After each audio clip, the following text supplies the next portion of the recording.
alone now. Put me in the dark, so won't get lost now. नमस्कार, मी संगीता अरगुने. विद्यार्थी मित्र, प्राध्यापक वर्ग आणि रसिक श्रोते हो, सर्वांना माझा मनापासून नमस्कार. हनुमान शिक्षण प्रसारक मंडळ सोनपेठ संचलित कै रमेश वरपुडकर महाविद्यालय सोनपेठ द्वारा माझे महाविद्यालय माझे उपक्रम या अंतर्गत आज वाचन प्रेरणा दिनाचं आयोजन केलेलं आहे. त्यानिमित्ताने वाचन संस्कृती जोपासताना या विषयावर बोलण्यासाठी मला इथे आमंत्रित केलेलं आहे.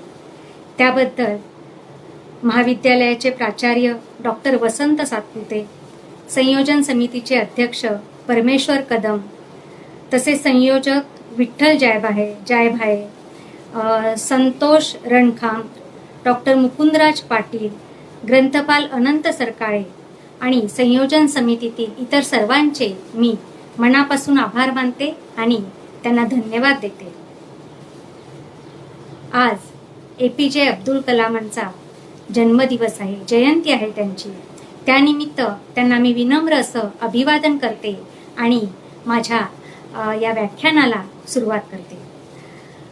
आपल्याला माहितीच आहे की APJ अब्दुल कलामांनी खूप चांगले विचार आपल्याला दिलेले आहेत. त्यांचे सगळेच विचार खूप प्रेरणादायी आहेत आणि त्यातल्याच आवाज येत नाही, तर त्यातल्याच त्यांच्या एका सुंदर अशा सुविचाराने मी या विषयाची सुरुवात करते. त्यांनी आपल्या आयुष्यात स्वप्नांना किती महत्व असतं, म्हणजे आपल्याला माहितीच आहे की आपल्या आयुष्यामध्ये स्वप्नांना खूप महत्व असतं आणि त्याचं महत्व सांगण्यासाठी त्यांनी असं म्हटलेलं आहे की आपको अगर कुछ बनना है तो पहले आपको उसका सपना देखना होगा. आपको अगर कुछ बनना है तो पहले आपको उसका सपना देखना होगा. आणि लगेचच त्यांनी त्यापुढे असंही म्हटलेलं आहे कि सपने वो नहीं जो आप नींद में देखते हैं. सपने वो नहीं जो आप नींद में देखते हो, वही सपने सच होते हैं जो आपको सोने नहीं देते. वही सपने सच होते हैं जो आपको सोने नहीं देते. आपल्याला माहितीये की APJ अब्दुल कलामांचं भारताच्या विकासातलं महत्व, योगदान खूप मोठं आहे. म्हणजे संरक्षण क्षेत्रामधील असेल, परमाणु विकास आणि परीक्षण यामधलं असेल, खूप मोठं असं त्यांचं योगदान आहे. ते भारताचे राष्ट्रपती होते, ते शास्त्रज्ञ होते, त्यांना मिसाईल मॅन म्हटलं जायचं आणि या सगळ्याबरोबरच ते महत्वाचं म्हणजे हाडाचे असे शिक्षक होते. आणि त्यामुळेच त्यांनी शिक्षकांसाठी आणि विद्यार्थ्यांसाठी खूप सारी पुस्तकं लिहिलेली आहेत. इतरही त्यांची पुस्तकं खूप आहेत, परंतु शिक्षक आणि विद्यार्थ्यांसाठी त्यांनी खूप काही लिहून ठेवलेलं आहे. खूप पुस्तक आहेत त्यांची, कारण त्यांना असं वाटायचं की कुठलाही देश आहे तो देश कुठल्याही वर्गामध्ये घडत असतो, म्हणजे शाळांच्या वर्गामध्ये त्या देशाची जडणघडण होत असते. त्यामुळे शिक्षकांना आणि विद्यार्थ्यांना त्यांनी खूप महत्व दिलेलं आहे आणि त्यांच्यासाठी खूप लिहिलेलं आहे. त्यांना विद्यार्थ्यांमध्ये रमायला आवडायचं आणि त्यांनी प्रगत भारताचं स्वतः स्वप्न पाहिलेलं होतं आणि ते विद्यार्थ्यांना देखील दाखवलेलं होतं.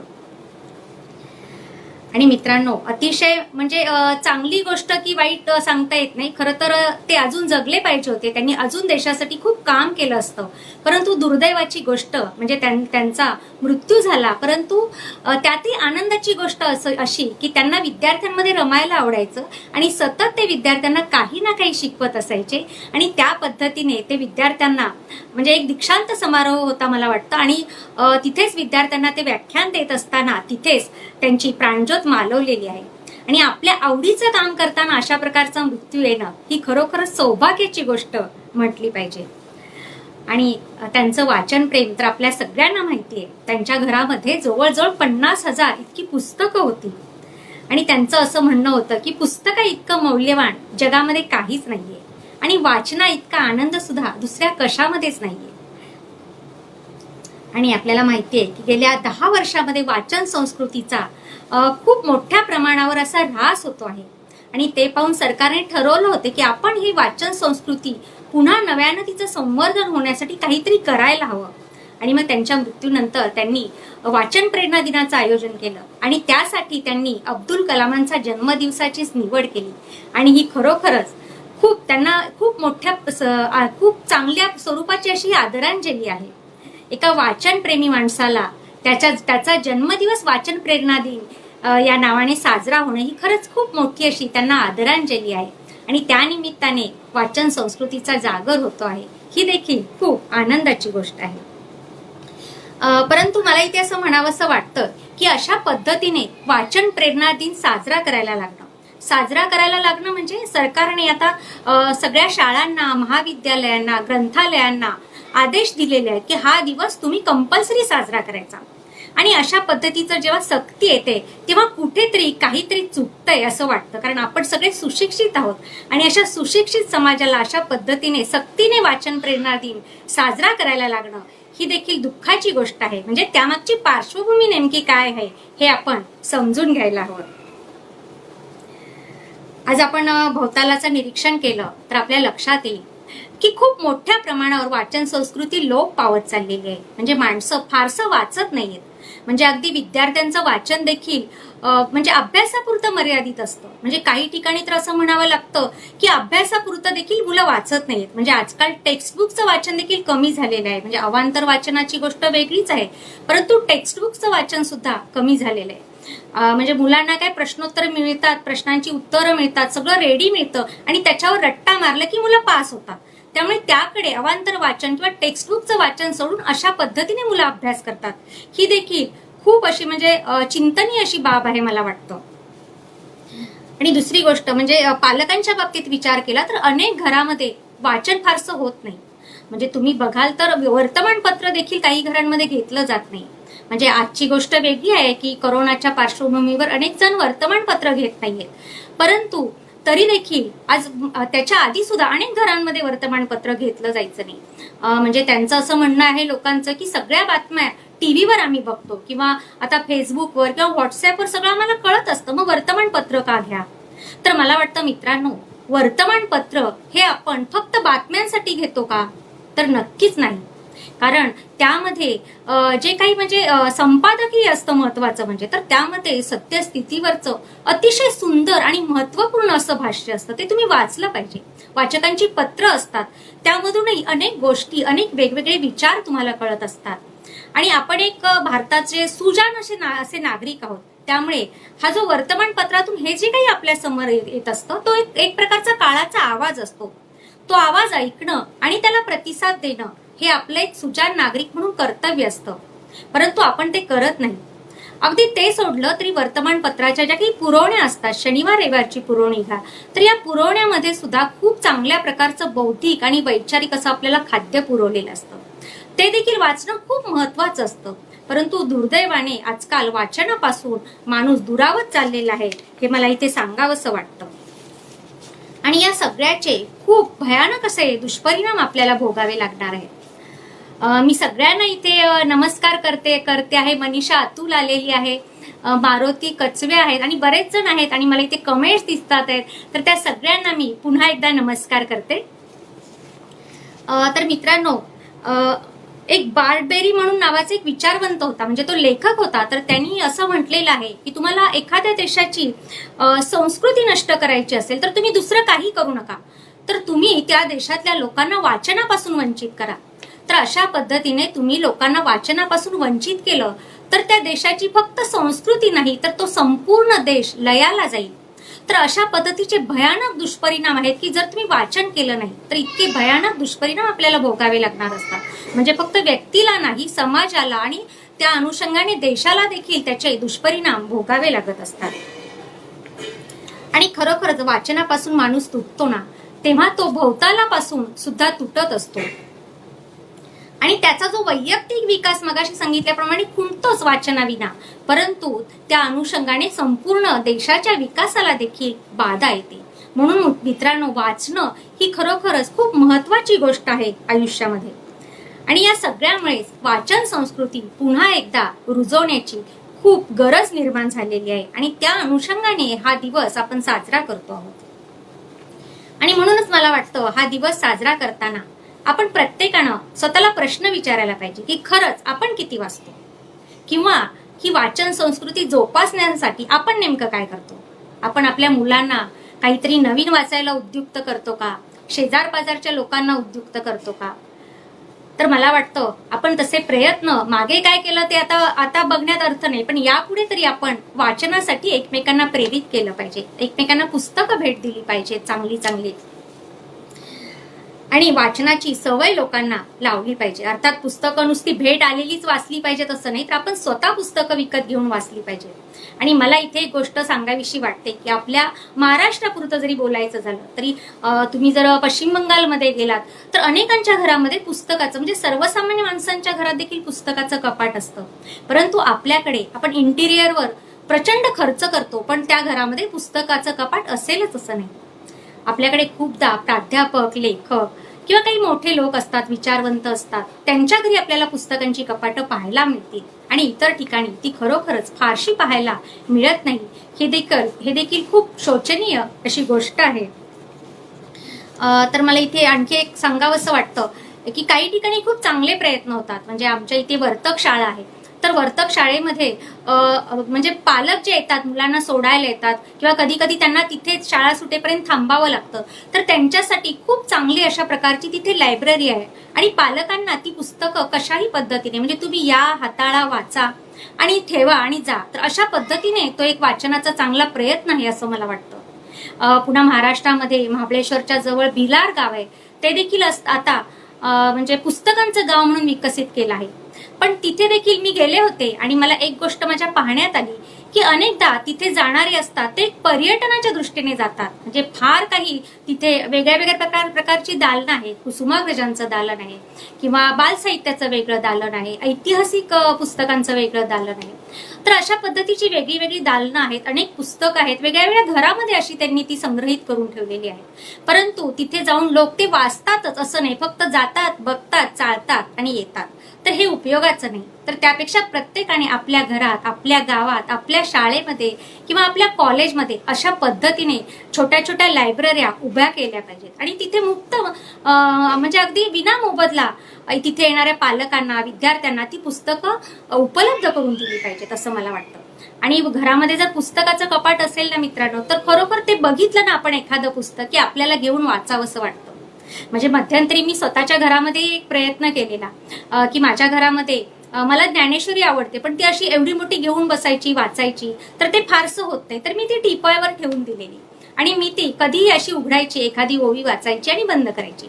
आणि मित्रांनो, खरोखर माझ्या घरात येणारे म्हणजे काही जे रसिक आहेत किंवा जे ज्यांना ज्ञानाची लालसा आहे किंवा काही जण असे सहजच ती ज्ञानेश्वरी उघडायचे आणि चाळायचे, त्यातली एखादी ओवी वाचायची आणि मला खरोखर आनंद वाटायचा की जाताना ते आपल्या डोक्यात काहीतरी त्या ज्ञानेश्वरातल्या एखादा शब्द तरी सोबत घेऊन जायचे. तर अशा पद्धतीचे प्रयत्न देखील व्हायला हवेत मला वाटतं. किंवा आज मला वाचन संस्कृतीच्या निमित्ताने आणखी एक गोष्ट सांगावीशी वाटते की आज आपण म्हणतो वाचन होत नाही, म्हणजे वाचणारे वाचतच आहेत, नाही असं नाही, अनेक जण खूप वाचन प्रेमी आहेत. परंतु आज सोशल मीडियावरचं वाचन खूप वाढलेलं आहे आणि सोशल मीडिया हे देखील वाचनाचं खूप चांगलं माध्यम आहे. म्हणजे इंटरनेट तुम्ही घेतलं तर इंटरनेटवर आज तुम्हाला अनेक वेगवेगळ्या पुस्तकांच्या PDF उपलब्ध आहेत, किंडलवर अनेक पुस्तकं उपलब्ध आहेत, पण फ्रीमध्ये सुद्धा तुम्हाला अनेक चांगल्या प्रकारची पुस्तकं मिळतात, अनेक माहिती असते. तर हे देखील वाचलं पाहिजे. आणि हे वाचतात काही जण, पण काही जण मात्र तो जो सोशल मीडिया आहे ते फक्त मनोरंजनासाठी त्याचा उपयोग करतात. म्हणजे ते त्यांचं वाचन काही लोकांचं तर फक्त व्हॉट्सअप पुरतं सीमित झालेलं आहे. म्हणजे व्हॉट्सअपवर देखील काय इकडून तिकडून आलेले मेसेज स्वतः वाचायचे आणि ते इतरांना फॉरवर्ड करायचे, किंवा कधी कधी तर स्वतःही वाचायचे नाही, इतरांना फॉरवर्ड करायचे. तर फक्त ते मनोरंजनापुरतं राहिलेलं आहे. म्हणजे तो विचार वाचायचा आणि सोडून द्यायचा, इथपर्यंतच ते सीमित आहे. ते फार गांभीर्याने कुणी घेताना दिसत नाहीये. आणि दुसरी गोष्ट म्हणजे व्हॉट्सअपवरून जी आपल्याकडे माहिती येते किंवा तर ते खूपदा वैध असेलच असं नाही, खूप चुकीची माहिती देखील आपल्यापर्यंत येत असते आणि आपण त्याच्यावर खूप विश्वास ठेवतो. हे देखील अत्यंत म्हणजे विघातक असं आहे किंवा त्याचे वाईट दुष्परिणाम देखील होत असतात. त्यामुळे तुम्ही त्या माहितीवर किती विश्वास ठेवायचा किंवा कुठली माहिती गांभीर्याने घ्यायची किंवा कुठली पुढे पाठवायची याचा देखील विचार केला पाहिजे. आणखी एक वाचनाच्या संदर्भात एक गोष्ट माझ्या लक्षात आलेली आहे की म्हणजे पुस्तकांचे जे स्टॉल लागतात तिथे जाऊन सहज बोलल्यानंतर आपल्या लक्षात येतं की खूपदा पुस्तकं म्हणजे कथा कादंबऱ्यांची पुस्तकं फारशी विकली जात नाहीत. तर खूपदा माहितीपर अशी जी काही पुस्तकं असतात म्हणजे आहार कसा घ्याल किंवा आरोग्य कसं राखावं किंवा काहीतरी यश कसं मिळवावं अशा पद्धतीची जी काही पुस्तकं असतात तर ती पुस्तकं मोठ्या प्रमाणावर विकली जातात. आणि त्यानंतर मग कथा कादंबऱ्या किंवा अशा स्वरूपाचं ललित लेखन जे आहे, आत्मचरित्र आहेत किंवा प्रवास वर्णन आहेत, ही पुस्तकं फारशी लोक वाचत नाहीत. ही देखील खूप अशी चिंतेची गोष्ट आहे मला वाटतं. परंतु मला वाटतं इंटरनेटवर आज पूर्वीसारखं राहिलेलं नाही की आपण संदर्भासाठी पूर्वी अनेक पुस्तकं वाचायचो, परंतु आता इंटरनेटवर ती सगळी माहिती आपल्याला अतिशय सहज उपलब्ध होत असते. त्यामुळे त्या माहितीचं फारसं महत्व राहिलेलं नाहीये. परंतु तरी देखील मला असं वाटतं की इंटरनेटवरून तुम्ही जी माहिती गोळा करता तर ते पूर्ण ज्ञान नाही, त्या माहितीचा तुम्हाला योग्य वेळी योग्य प्रकारे वापर करता आला पाहिजे, तर त्याला तुम्हाला ज्ञान म्हणता येईल.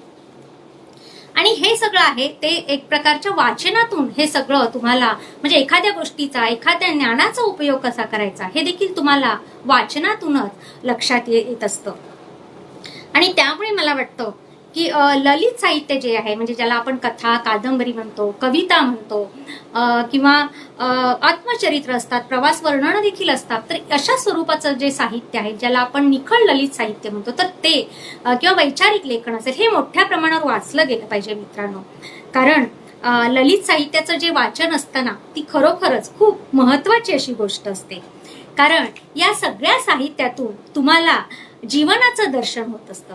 तुमच्या भावभावनांना हे साहित्य यातले विचार स्पर्श करत असतात आणि आपल्याला जगण्याचं एक प्रकारचं कलात्मक भान अशा प्रकारची पुस्तकं देत असतात. ही पुस्तकं म्हणजे कथा कादंबऱ्या असतात त्या तुम्हाला जीवनाच्या जवळ घेऊन जातात आणि जीवनाचं किंवा जीवन व्यवहाराचं असेल, जीवन मूल्याचं असेल आकलन करायला ही पुस्तकं तुम्हाला मदत करत असतात. आपल्या जीवनात म्हणजे आपली जी काही जीवन जाणीव असते ती देखील या पुस्तकांच्या वाचनातून समृद्ध होत असते आणि आपल्यातली जी संवेदनशीलता असते ती वाढायला देखील या वाचनाची मदत होत असते. आणि या सगळ्यातून तुम्हाला माणूस समजून घेता येतो. आणि म्हणूनच अशा प्रकारचं ललित साहित्य आपण मोठ्या प्रमाणावर वाचलं पाहिजे. आणि मला वाटतंय पुन्हा मला इथे सांगावंसं वाटतं की आपल्या अवतीभोवती जे काही लोक आहेत, मोठे लोक आहेत, ज्यांचे आदर्श आपण ठेवतो आपल्यासमोर, तर ती सगळी मोठी माणसं आहेत ती वाचनातून घडलेली आहेत. हे देखील मला इथे सांगावंसं वाटतं. म्हणजे अगदी APJ अब्दुल कलामांचं जरी उदाहरण घेतलं तरी त्यांची जी काही जडणघडण होती ती संपूर्ण जडणघडण वाचनातून झालेली होती. म्हणजे अगदी त्यांचं एक उदाहरण सांगावंसं वाटतं मला की राष्ट्रपती पदावरून ते जेव्हा पायउतार झाले तेव्हा त्यानंतर ते पुन्हा आपल्या साध्याशा घरामध्ये जाऊन राहिले. आणि मला वाटतं मित्रांनो ही जी प्रसिद्धीची झूल आहे तर ही बाजूला उतरवून ठेवणं ही फार अवघड गोष्ट आहे. आणि APJ अब्दुल कलामांना ते अगदी सहज जमलेलं आहे. आणि त्या पदावरून पायउतार झाल्यानंतर देखील त्यांनी आपलं शिक्षण देण्याचं जे काही विद्यार्थ्यांमध्ये रमण्याचं, त्यांना ज्ञान देण्याचं जे काही त्यांचं कार्य होतं ते त्यानंतरही त्यांनी चालू ठेवलेलं आहे. आणि दुसरी एक त्यांची गोष्ट म्हणजे ही माणसं मोठी कशी बनतात किंवा त्यांच्यामध्ये हे सगळं येतं कुठून, तर मला वाटतं हे सगळं त्यांना वाचनातून कुठेतरी मिळत असतं. हे संस्कार वाचनाचे असतात. म्हणजे एक अगदी उदाहरण सांगावं असं वाटतं. एकदा एक दीक्षांत समारोहच होता आणि तिथे अनेक जण होते, म्हणजे सगळे मोठे लोक होते, परंतु राष्ट्रपती होते ते APJ अब्दुल कलाम. म्हणून त्यांच्यासाठी एक मोठी अशी खुर्ची ठेवलेली होती बरोबर मध्ये आणि आजूबाजूला बाकीचे सगळे पदाधिकारी किंवा बाकीचे महनीय व्यक्ती होत्या. तेव्हा राष्ट्रपतींनी अब्दुल कलामांनी ती खुर्ची बाजूला ठेवली की मला काही इतकी मोठी खुर्ची, मी पण तुमच्यातलाच एक आहे. आणि त्यांनी ती खुर्ची बाजूला ठेवली आणि इतरांना ज्या साध्या खुर्च्या होत्या तसल्याच खुर्चीवर ते बसले. म्हणजे ही जी लीनता आहे ना माणसांकडे आलेली, तर ती लीनता कुठेतरी पुस्तकांच्या वाचनातून येत असते असं मला वाटतं. म्हणजे APJ अब्दुल कलाम संशोधक होते, त्यांना मिसाईल मॅन म्हटलं जायचं, ते राष्ट्रपती होते, परंतु या सगळ्याहून ते माणूस म्हणूनही ते या इतकेच किंवा याच्यापेक्षाही अधिक मोठे होते असं मला वाटतं. आणि हे सगळं वाचनातून त्यांच्यावर घडलेले संस्कार आहेत. म्हणजे आपण वाचन करतो ना तेव्हा फक्त माणूस डोक्याने विचार करत नाही, तर कुठेतरी तो हृदयातून देखील विचार करायला शिकत असतो. म्हणून आपण वाचलं पाहिजे. म्हणजे अगदी यशवंतराव चव्हाणांची जरी गोष्ट घेतली, ते खूप मोठे राजकारणी होते, विचारवंत होते. आणि मला कुठेतरी वाटतं की जो चांगला रीडर असतो ना, तोच चांगल्या प्रकारचा लीडर देखील होऊ शकतो. आणि बाबासाहेब आंबेडकरांचं देखील वाचनप्रेम तुम्हाला माहितीच आहे की त्यांनी देखील म्हणजे जे संविधान लिहिलेलं आहे त्यामध्ये प्रत्येक माणसाचा अगदी छोट्या छोट्या गोष्टींचा देखील विचार करून त्या संविधानाची मांडणी केलेली आहे, रचना केलेली आहे. तर हे कुठेतरी वाचनाचे संस्कार आहेत. म्हणजे त्यांच्याकडे सुद्धा 20,000 इतकी पुस्तकं होती आणि ही पुस्तकं ठेवायला घरामध्ये जागा नव्हती, तर त्यांनी त्या पुस्तकांचा बेड तयार केलेला होता. म्हणजे इतकं त्यांचं पुस्तकांवर प्रेम होतं. आणि पुस्तकांबद्दल ही माणसं घडलेली आहेत.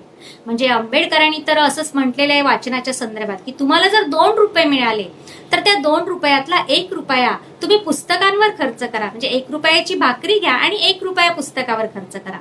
भाकरी तुम्हाला जगवेल आणि घेतलेलं 1 रुपयाचं जे पुस्तक आहे ते तुम्हाला जगायचं कसं हे शिकवेल. म्हणजे इतकं पुस्तकांचं वाचनाचं जीवनामध्ये महत्व आहे. किंवा अब्राहम लिंकनांचं वाचन प्रेम तुम्हाला माहितीये. तर त्यांना देखील अगदी लहानपणीपासून वाचनाचं आवड होती, परंतु परिस्थिती इतकी गरीब की त्यांच्याकडे पुस्तकं नव्हती. आणि त्यामुळे त्यांनी एक आयडिया केलेली होती की त्यांच्या म्हणजे जवळपास एक पुस्तकाचं दुकान होतं, ते त्यांनी शोधून ठेवलं आणि तिथे ते रेंगाळत राहायचे. आणि कुणी पुस्तक घेऊन गेलं की ते त्यांच्या घरी जायचे 2-4 दिवसांनी आणि त्यांना सांगायचे की मला पुस्तक वाचायला देता का. तेव्हा लोक म्हणायचे हा इतकासा मुलगा पुस्तक मागायला येतोय आपल्याकडे, तर ते लोक त्याला द्यायचे. म्हणजे अशा प्रकारे त्यांनी आपली वाचनाची भूक भागवलेली होती. आणि त्यातूनच कुठेतरी त्यांचं देखील एक मोठं असं व्यक्तिमत्व अब्राहम लिंकनांचं तयार झालेलं आहे. तर मला वाटतं माझं देखील वाचन आहे, तर त्याबद्दलही मला इथे थोडंसं बोलावंसं वाटतं.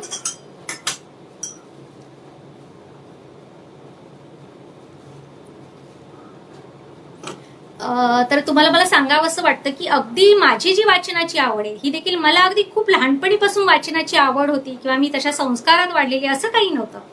तर अगदी शाळेमध्ये असताना, लहान असताना चांदोबांची त्यावेळेस चांदोबा त्या काळात यायचे, अनेक घरांमध्ये चांदोबा घेतले जायचे, तर कुठेतरी ते चांदोबा वाचायची सवय लागलेली.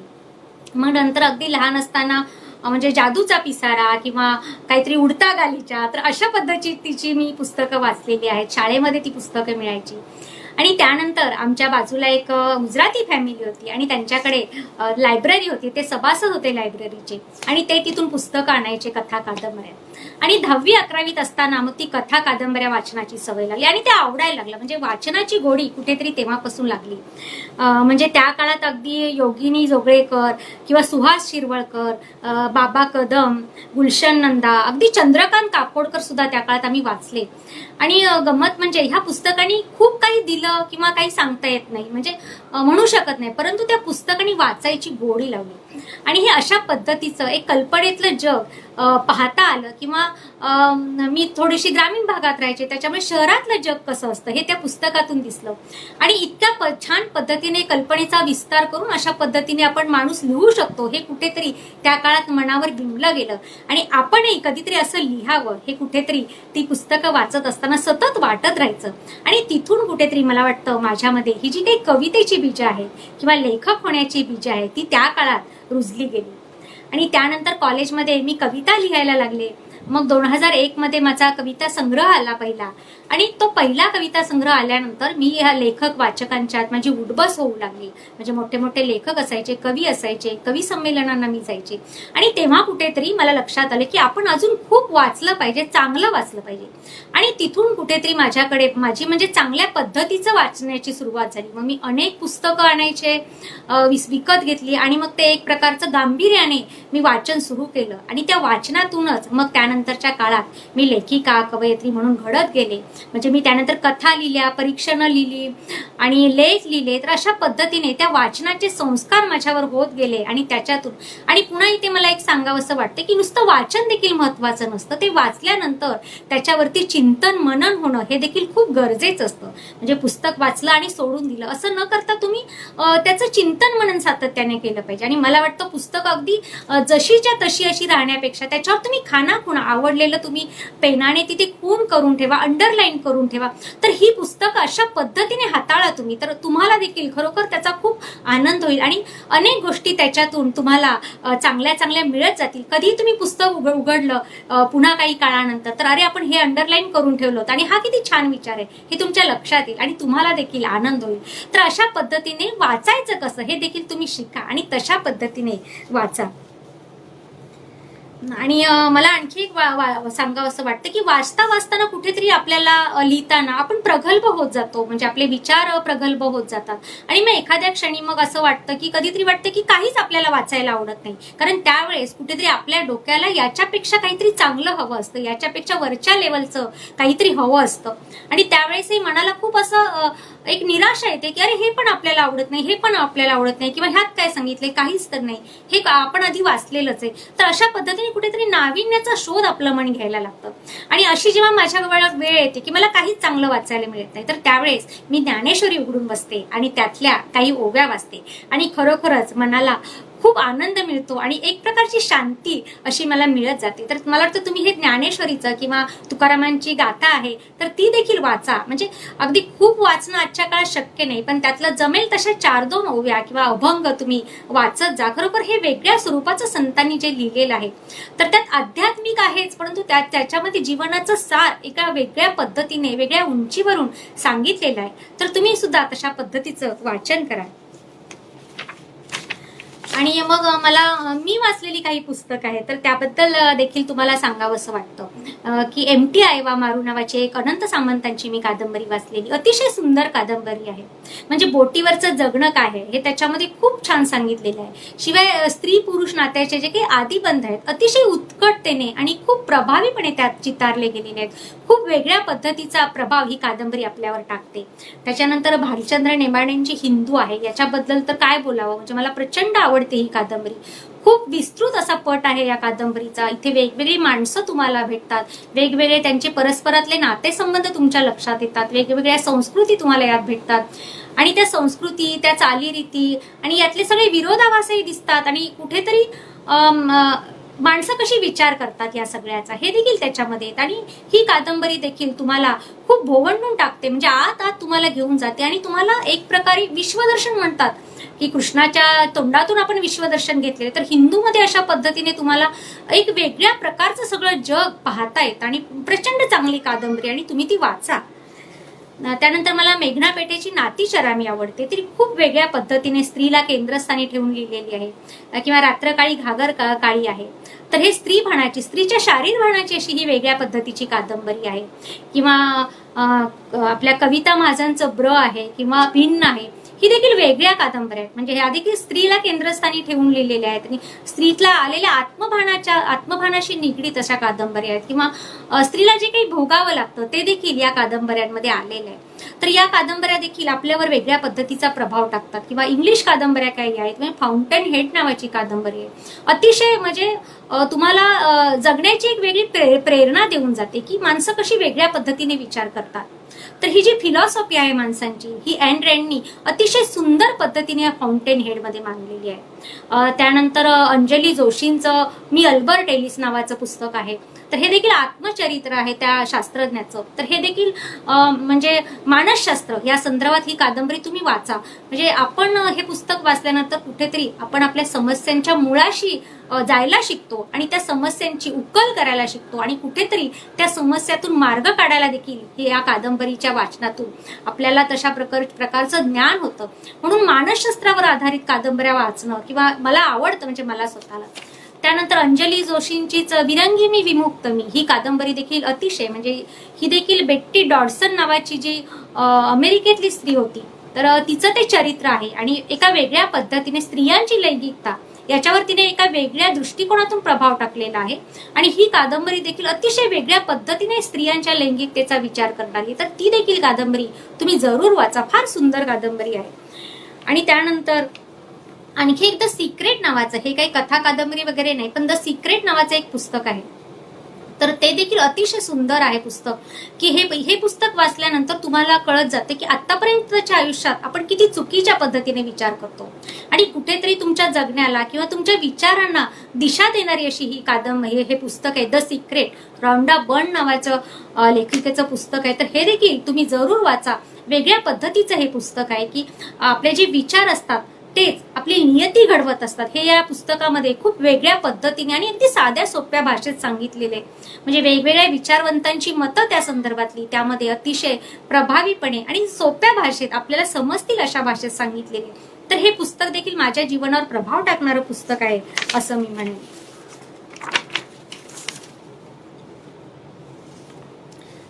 तर मित्रांनो, मला असं म्हणजे नेहमीच असं वाटतं की पुस्तकांचं जे वाचन आहे त्याला आपल्या जीवनात खूप महत्वाचं स्थान आहे वाचनाला. म्हणजे पुस्तकं वाचता वाचता कुठेतरी आपण स्वतःला वाचायला शिकत असतो आणि त्यावरून आपण माणूस म्हणून नेमके कुठे आहोत, आपण कुठल्या गंडाने पछाडलेले आहोत, हे सगळं आपल्याला कुठेतरी आपल्यालाच कळत जातं. आपल्याला स्वतःचा शोध या वाचनातून लागत असतो खूपदा आणि आपण आपल्याला बदलवलं पाहिजे ही जाणीव देखील कुठेतरी ही पुस्तकच आपल्याला करून देत असतात. एक प्रकारे आपल्या जगण्याला या वाचनातून दिशा मिळत असते, भोवतालाचं भान येत जातं आणि जीवनाकडे बघण्याची एक प्रगल्भ अशी दृष्टी या वाचनातून आपल्याला मिळत असते.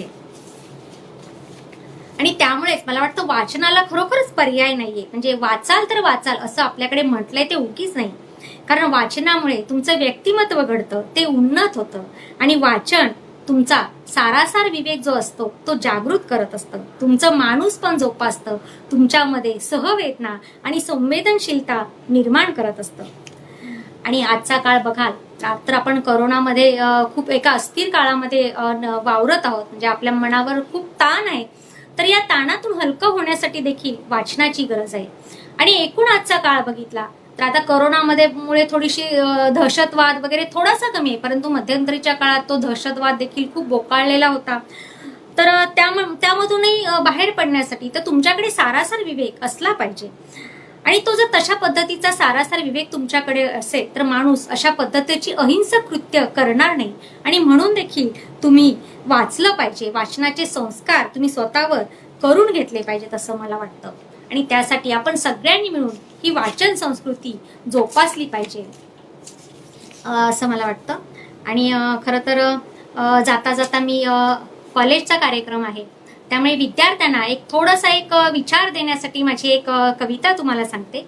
की कविता अशी आहे: विमानातून प्रवास करताना डोंगर, दऱ्या, नद्या, खाड्या सारं काही इवलं इवलं दिसलं.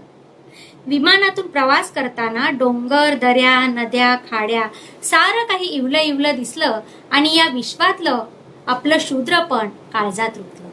मग विमान आणखी वर अगदी ढगांच्याही वर गेलं. मग विमान आणखी वर अगदी ढगांच्याही वर गेलं. तेव्हा लक्षात आलं कितीही शूद्र असलो तरी आकाशाला गवसणी घालणं तितकंही नाही अवघड. कितीही शूद्र असलो तरी आकाशाला गवसणी घालणं तितकंही नाही अवघड. विमानाला तर त्यासाठी लागतं टनावारी इंधन. विमानाला तर त्यासाठी लागतं टनावारी इंधन आणि वैमानिकांचा ताफा. आपल्यात मात्र विधात्यानं जन्मताच भरलाय स्वसामर्थ्याचा इंधन साठा. आपल्यात मात्र विधात्यानं जन्मताच भरलाय स्वसामर्थ्याचा इंधन साठा. आयुष्यभर पुरेल इतका आणि आपल्याच हातात दिल्यात साऱ्या चाव्या. आणि आपल्याच हातात दिल्यात साऱ्या चाव्या. कुणी लावतात त्यातल्या साऱ्या, कुणी लावतात त्यातल्या साऱ्या, घेतात उंच भराऱ्या. कुणी मात्र लावत नाही त्यातली एकही. कुणी मात्र लावत नाही त्यातली एकही. उघडूनही बघत नाहीत इंधनाची टाकी. हळूहळू मग गच्च होत जातात सारे पेज. हळूहळू मग गच्च होत जातात सारे पेज. चढू लागतो गंज, होऊ लागते गळती, ठिपकू लागतं इंधन आणि मग आयुष्यभर जमिनीवरच रेंगत राहतात ते सारे जण. आणि मग आयुष्यभर जमिनीवरच रेंगत राहतात ते सारे जण. मुंगी उडाली आकाशी म्हणत नशिबाला दोष देत मुंगीपेक्षाही शूद्र होऊन जगत राहतात काही जण. मुंगी उडाली आकाशी म्हणत नशिबाला दोष देत मुंगीपेक्षाही शूद्र होऊन जगत राहतात काही जण. पण खरं तर आपल्या जीवनाचे शिल्पकार असतो आपणच. आपल्या जीवनाचे शिल्पकार असतो आपणच. म्हणजे अब्दुल कलामांनी देखील इथे रामकिशन धैपळे देखील आलेले, त्यांना माझा नमस्कार. आरती बोबाळे आहेत, सोमवंश आहेत, अनेक जण आहेत आणि छान प्रतिक्रिया देत आहेत. त्या सगळ्यांना मी धन्यवाद देते.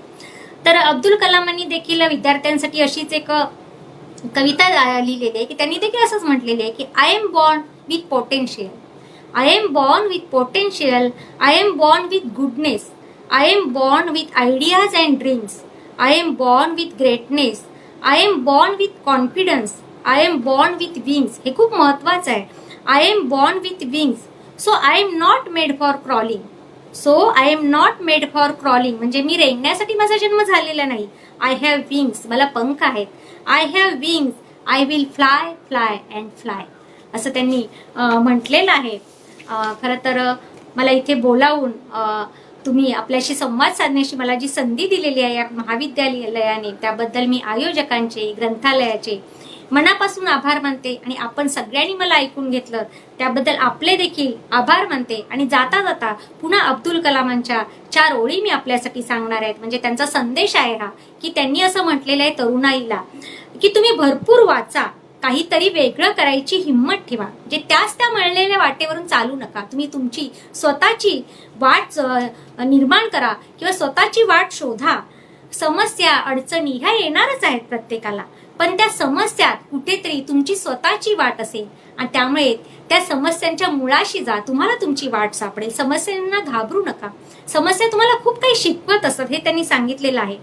आणि जाता जाता मला त्यांच्या शब्दात सांगावंसं वाटतं, यदि आज आप सूरज की तरह चमकना चाहते हैं, यदि आप सूरज की तरह चमकना चाहते हैं तो पहले सूरज की तरह तपना सीखो, तो पहले सूरज की तरह तपना सीखो. तर मित्रांनो, या नोटवर मी आपला निरोप घेते. धन्यवाद.